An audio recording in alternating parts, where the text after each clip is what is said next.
Artifice is a noun that refers to clever or cunning devices, strategies, or tricks used to deceive or achieve a goal. It can also signify ingenuity or creativity in crafting something. Origins: the word derives from the Latin artificium, meaning craftsmanship or skill combining ars, art, and facere, to make.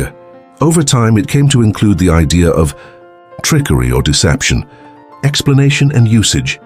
Artifice often carries a dual meaning. On one hand, it celebrates human creativity and ingenuity, and on the other, it critiques deceitful tactics used to manipulate. Example sentences: the magician's performance relied on clever artifice to dazzle the audience. Her charm was mere artifice, concealing her true intentions. Metonyms and related words: deception, the act of misleading someone. Cunning, skill in achieving goals through clever means. Craftiness, devious ingenuity. Antonyms: honesty, being truthful and straightforward. Sincerity, genuine expression of feelings or intentions. Candor, open and honest communication.